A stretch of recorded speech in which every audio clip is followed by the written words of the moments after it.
Welcome to Geolingo, Breakpoint, the podcast that breaks down the geopolitical fractures reshaping our world, one power shift at a time. Today, we ask a hard question. Is democracy crippling the intelligence agencies it was designed to keep in check?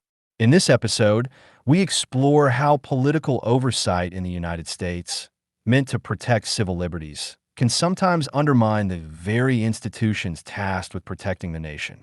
Let's dive into the burden of democracy. United States, is oversight weakening U.S. intelligence?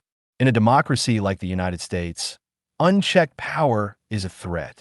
Agencies like the FBI, CIA, and NSA must report to Congress by law. That's the democratic promise. But what if that oversight doesn't just regulate? It obstructs. Surveillance programs, covert operations, even cyber warfare. All these tools require secrecy and speed.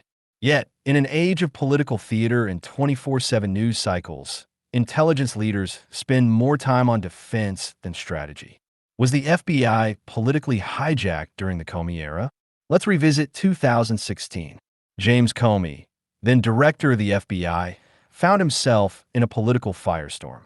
First, the Hillary Clinton email probe. Then, the Trump-Russia investigation.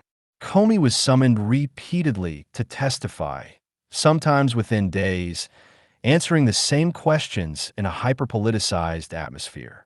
His agents weren't pursuing threats. They were pausing investigations, waiting on legal reviews, and battling collapsing morale. The FBI wasn't doing intelligence work. It was stuck in a political loop. Did Congress turn Clapper into a scapegoat? James Clapper, Director of National Intelligence, became a lightning rod after the Snowden leaks in 2013. Called to testify before Congress, Clapper answered ambiguously, not wittingly, when asked if the NSA was spying on Americans. That answer, later proven false, triggered outrage. Was he lying? Or trying to protect classified programs? Either way, the damage was done. The intelligence community pivoted from counterterrorism to crisis management. Instead of pursuing threats, staff spent months preparing legal briefings, redactions, and PR statements to survive the media cycle. Was Benghazi a security failure or political circus? In 2012, the U.S. consulate in Benghazi was attacked, killing 4 Americans. Instead of one thorough investigation, there were 7 overlapping congressional inquiries, each with its own political motives. Secretary of State Hillary Clinton testified for 11 hours. CIA and State Department officials were repeatedly grilled. But behind the scenes, missions were paused, assets reassigned, and a culture of fear began spreading through foreign intelligence posts. The investigations weren't just retrospective. They were actively disrupting operations on the ground. What is the psychological cost of constant scrutiny? Imagine you're leading a top-secret cyber operation, and suddenly, you're subpoenaed to testify on Capitol Hill.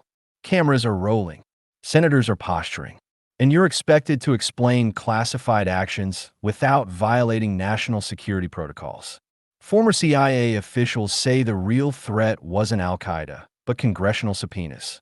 An NSA executive described the climate as psychologically corrosive, where innovation dies and fear governs every move.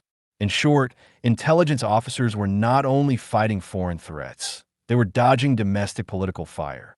How can we reform oversight without sacrificing accountability? Can we fix this? Many experts think yes, with targeted reforms. 1. Limit public hearings to truly necessary cases. Use closed-door briefings for sensitive matters. 2. Strengthen internal watchdogs like inspectors general to monitor abuse more efficiently. 3. Depoliticize review bodies by establishing bipartisan technical oversight panels. 4. Extend leadership terms to protect agency continuity beyond election cycles. These proposals preserve accountability without paralyzing the very agencies they're meant to supervise. In the digital era, the real danger to U.S. intelligence may not come from foreign hackers or spies. It may come from internal exhaustion, public suspicion, and political overexposure. Transparency matters. But when it morphs into performance, and accountability becomes spectacle, national security suffers. Democracies must defend liberty without sacrificing the capacity to act in silence. You've been listening to Geolingo, Breakpoint. If today's episode made you think, hit subscribe, tap like, and activate the notification bell so you don't miss what's coming next. This podcast exists because geopolitics is no longer just headlines. It's personal, strategic, and increasingly algorithmic. Thanks for joining us. We'll see you soon for another episode of Geolingo, Breakpoint.